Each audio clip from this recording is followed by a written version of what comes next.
সকাল ঠিক 10:45-এ শহরের সবচেয়ে বিলাসবহুল গাড়ির শোরুম ইম্পেরিয়াল মোটরস এর বাহিরে একজন বৃদ্ধ লোক ধীরে ধীরে হেঁটে এলেন। সাদা পাঞ্জাবি, পায়জামা, কাঁধে পুরনো কাপড়ের ঝোলা আর চোখে শান্তি।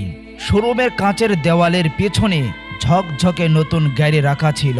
BMW, হোন্ডা সহ সবকিছু দাম কোটি টাকায়। বৃদ্ধ ভিতরে ঢুকতেই গার্ড পথ আটকালো।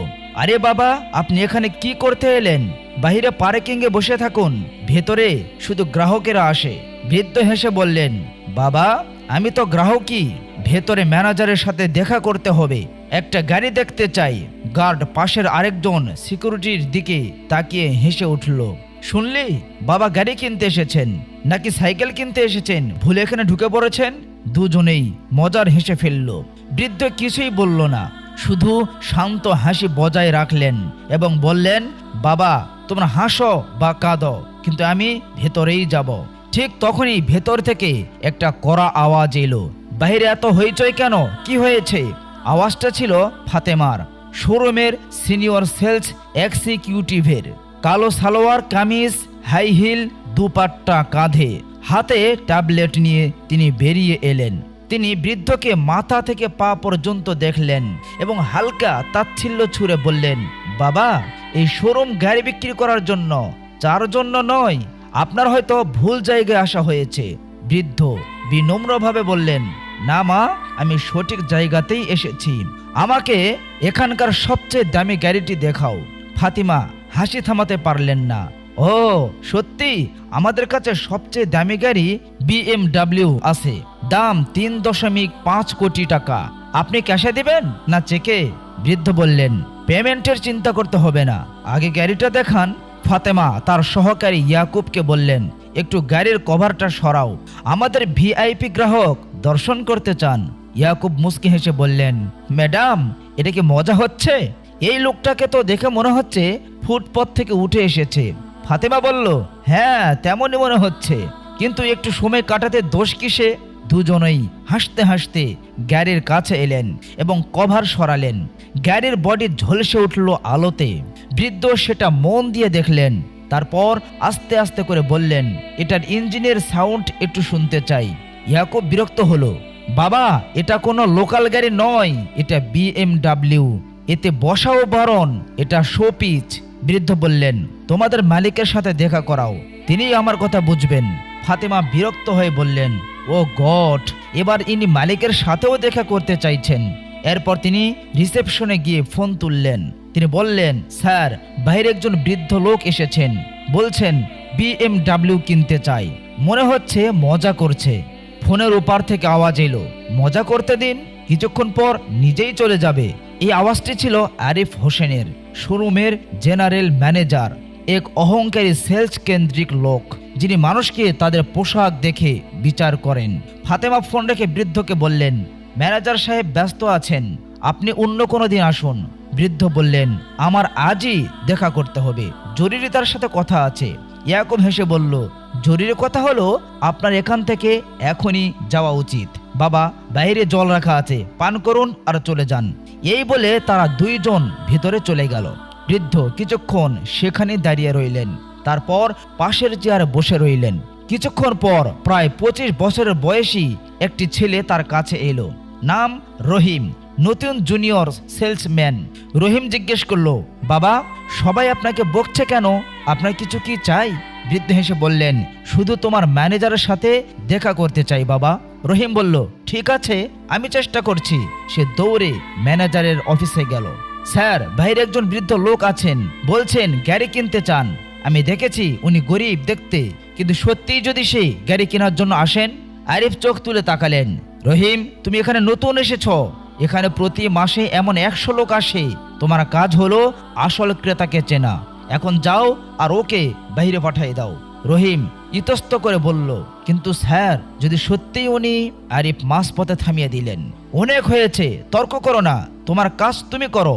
রহিম বাইরে এলো, বৃদ্ধ তখনও শান্তভাবে বসা ছিলেন। সে আস্তে করে বলল, বাবা, উনি বলেছেন আপনি পরে আসুন, উনি এখন খুব ব্যস্ত। বৃদ্ধ মাথা নাড়লেন। ঠিক আছে বাবা, যখন সময় সঠিক হবে তখন দেখা আপনা আপনি হয়ে যাবে। রহিম অবাক হয়ে জিজ্ঞেস করল, আপনার নাম কি বাবা? বৃদ্ধ হেসে বললেন, নাম জানার সময় এখনো আসেনি বাবা। আর এই বলে তিনি তার ঝোলা থেকে একটা ছোট্ট সিলমোহর করা খাম বের করলেন। রহিমকে বললেন, এটা তোমার ম্যানেজারকে দিও, কিন্তু যখন সে একা থাকবে তখন দিবে। রহিম খামটা নিল। এর মধ্যে কি আছে বাবা? বৃদ্ধ বললেন, উত্তর তার মধ্যে পাবে, শুধু দিয়ে দাও। রহিম কিছু বুঝতে পারল না, কিন্তু যখন সে বৃদ্ধের চোখে তাকালো তখন এক অদ্ভুত গভীরতা অনুভব করলো, যেন তিনি কোনো সাধারণ মানুষ নন, অন্য কেউ। খামটা তার হাতে ভারী লাগতে শুরু করলো। রহিম সাবধানে খামটা তার পাঞ্জাবির পকেটে রাখলো। শোরুমের ভেতরে তখনও সেই ভিড়, নতুন গ্রাহক, চকচকে টায়ার আর বিক্রির কথা, কিন্তু রহিমের মনোযোগ এখনো অন্যদিকে। প্রতিবার যখন তার আঙ্গুল খামটাকে স্পর্শ করত তার মনে হতো এর ভেতর কিছু একটা বড় লুকানো আছে। প্রায় আধা ঘন্টা পর শোরুমটা একটু শান্ত হলো। আরিফ হোসেন তার কেবিনে একা ছিলেন। রহিম সাহস করে ভেতরে গেল। স্যার। আরিফ মুখ না তুলেই জবাব দিলেন, কি হলো? এবার ওই যে বৃদ্ধ লোকটা এসেছিলেন, উনি এই খামটা আপনাকে দিতে বলেছেন একা থাকলে দিতে। আরিফ হোসেন বললেন, কেন? এর মধ্যে কি লেখা আছে? দানের আবেদন? এরপর তিনি খামটা নিলেন, সিল ভাঙলেন। ভেতরে শুধু একটা সাদা কাগজ ছিল, তাতে নীল কালিতে কিছু লাইন টাইপ করা ছিল। প্রিয় আরিফ হোসেন, আজ তোমার ব্যবহারে আমি অনেক কিছু বুঝলাম। কাল সকাল 10টায় আমি BMW গ্রুপের হেড অফিসে দেখা করব। সেখানে ঠিক হবে ইম্পেরিয়াল মোটরসের ভবিষ্যৎ কার হাতে থাকবে। আরিফের মুখ তৎক্ষণাৎ শক্ত হয়ে গেল। সে আবার নামটা পড়ল, এম শেখ আজিজ। তার কপাল কুঁচকে গেল। এই নামটা কোথাও শুনেছে। সে বিড়বিড় করলো। হঠাৎ তার মনে পড়ল BMW গ্রুপের হলো সেই কোম্পানি যার উপরেই পুরো শোরুম চলছে, আর এম শেখ আজিজ সেই ব্র্যান্ডের প্রতিষ্ঠাকালীন ডিরেক্টরদের মধ্যে একজন, কিন্তু গত কয়েক বছর ধরে জনসম্মুখে আসেননি। আরিফ দ্রুত ইন্টারকম তুললেন, ফাতিমা, তাড়াতাড়ি আমার কেবিনে এসো। কয়েক সেকেন্ডে ফাতিমা ভিতরে পৌঁছালো। কি হলো স্যার? আরিফ ওকে খামটা ধরিয়ে দিলেন। পড়ো, এটা জানো? ইনি সেই বৃদ্ধ যিনি সকালে এসেছিলেন। আর এই নাম শেখ আজিজের মানে কি তা বোঝো? ফাতিমা পরে মুখ ফ্যাকাশে হয়ে গেল। স্যার, মানে উনি আমাদের? হ্যাঁ। আরিফ টেবিলে হাত চাপড়ালেন। উনি আমাদের মালিকদের মধ্যে একজন, আর আমরা ওনাকে বাইরে বসিয়ে রেখেছিলাম। ফাতেমার গলা কাঁপতে লাগলো। এখন কি করবেন স্যার? আরিফ গভীর শ্বাস নিলেন। কিছু হবে না, এখানে উনি শুধু সতর্ক করেছেন, কালকের মধ্যে আমি সব ঠিক করে দেব। ফাতিমা বলল, কিন্তু কিভাবে? সে বলল, যারা উপর পর্যন্ত পৌঁছায় তারা সব ধাক্কায় সামলাতে জানে। কাল উনি যখন আসবেন আমি সরি বলবো, একটু ইমোশনাল ড্রামা, একটু তোষামত, সব ঠিক হয়ে যাবে, দেখবে তুমি। ফাতিমা মাথা নাড়ল। কিন্তু স্যার, যদি উনি সরাসরি কর্পোরেটর টিমের কাছে সবকিছু বলে দেন? আরিফ হাসলেন এবং বললেন, তাতেও আমার কাছে একটা প্ল্যান আছে। ওনার বয়স বেশি হওয়ার সুযোগ নেওয়া যেতে পারে। যদি উনি কোনো দাবি করেন, আমি বলবো কোনো ভুয়া লোক ওনার নাম ব্যবহার করেছে। পুরনো কৌশল কাজ করবে। ফাতেমা চুপ করে রইল। সে জানতো স্যারের আত্মবিশ্বাস অনেক সময় অহংকারের সীমা ছাড়িয়ে যায়। এই সময়ের মধ্যে রহিম বাহিরে দাঁড়িয়ে সব শুনছিল। সে ভেতরে যায়নি, কিন্তু দরজার আড়ালে প্রতিটি শব্দ তার কানে যাচ্ছিল। তার ভেতর থেকে রাগ হলো। সে ভাবল, এই লোকগুলো কালকেও ভুল করেছে, আর আজও মিথ্যা দিয়ে ঢাকতে চাইছে। রাতে রহিম বাড়ি গেল না। সে শোরুমের পেছনে ছোট অফিসেই রইল। কম্পিউটারের বসে সে BMW গ্রুপের ওয়েবসাইট খুলল। তারপর কন্টাক্ট বোর্ড অফ ডিরেক্টর সেকশনে গিয়ে একটা ইমেল লিখল। Subject, regarding mister M Sheikh Aziz সাহেবের ভিজিট টু ইম্পেরিয়াল মাস্টার্স। প্রিয় স্যার, আজ একজন বৃদ্ধ ব্যক্তি এসেছিলেন যিনি নিজেকে শেখ আজিজ বলেছেন। স্টাফরা তার সাথে অনুচিত ব্যবহার করেছে। তাকে শোরুম থেকে প্রায় বের করে দেওয়া হয়েছিল। আমি এই মেল লিখছি যাতে সত্যিটা আপনার সামনে পৌঁছায়। রহিম আলী, জুনিয়র সেলস এক্সিকিউটিভ। সে মেল পাঠিয়ে দিল। বুক ধরপড় করছিল, কিন্তু আত্মা হালকা লাগছিল। পরের দিন সকালে 10টায় শোরুমের গেটে সেই বৃদ্ধ আবারও এলেন, কিন্তু এবার একা ছিলেন না। পেছনে গাড়ি থামালো। কালো স্যুটে কিছু কর্মকর্তা নামলেন। গার্ড হতভম্ব হয়ে গেল। ফাতিমা আর ইয়াকুবের মুখ থেকে রং উড়ে গেল। আর আরিফ হোসেন, যার হাসি গতকাল এত উজ্জ্বল ছিল, তার ঠোঁট শুকিয়ে গেল। বৃদ্ধ সোজা ভেতরে এলেন এবং বললেন, আরিফ হোসেন কোথায়? তার গলায় এখন কোনো নরম ভাব ছিল না, সে কণ্ঠস্বর ছিল আদেশের। পুরো শোরুম নিস্তব্ধ হলো। কাঁচের দেয়ালে শুধু তার চলার শব্দ প্রতিধ্বনি হচ্ছিল, যেন প্রতিটি প্রতিধ্বনি বলছে মানবতার গাড়ি সবার আগে চলে।